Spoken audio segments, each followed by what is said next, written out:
Before the Norwegian campaign had ended and the supply of decoded messages dried up, the Battle of France began. But Bletchley Park could not help.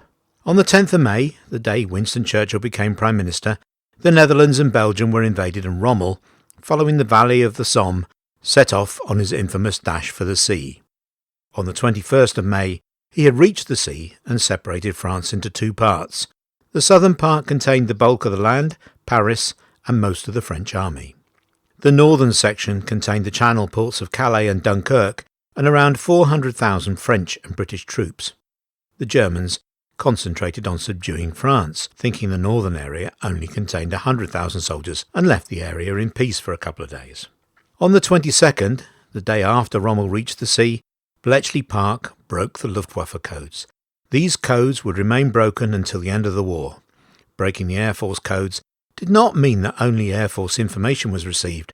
The Air Force would coordinate with the Navy and the Army, giving a broad overview of what these disciplines were doing. Special information units were provided by Bletchley Park to securely funnel information to commanders on the front line. Bletchley Park had resolved one problem, but now had another. The decrypts were full of jargon they didn't understand, and the Germans were conveniently using British General Staff 1 to 50,000 map coordinates in their messages. That should have made it easy, but our copies of the maps were considered obsolete and had all been destroyed. On May the 26th, only 4 days after the Bletchley Park breakthrough, Operation Dynamo started, the evacuation of the British Army from Dunkirk. Only a couple of days later, on June the 1st, Bletchley Park confirmed that there was no imminent invasion of Britain planned. The Germans were going to be subduing France first. The following day, the Dunkirk evacuation was complete. For the British, things would be quieter. But Bletchley Park was now on a sound footing.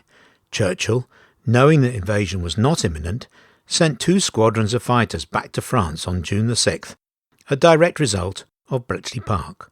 More men and aircraft followed.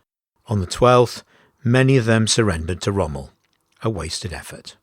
The short gap between May the 10th and May the 22nd, whilst Bletchley Park was unable to decode any messages about the French campaign, gives us an insight. In scientific circles, experiments involve placebos so that we can compare the outcome of the effect of something against its absence. These 12 days tell us what the war would have been like without Bletchley Park. On the 24th, Rommel expected to win the war in a fortnight. Hitler thought it would take 6 weeks. 12 days later, scenting victory, Italy declared war on Britain. Almost immediately after Bletchley Park cracked the aerial codes, the war turned around. Dunkirk became a defeat and not a disaster. Fighter aircraft were sent to France. The war dragged on for another 4 years. In my opinion, without Bletchley Park, the war would have been lost. They were the single most important force in the Second World War.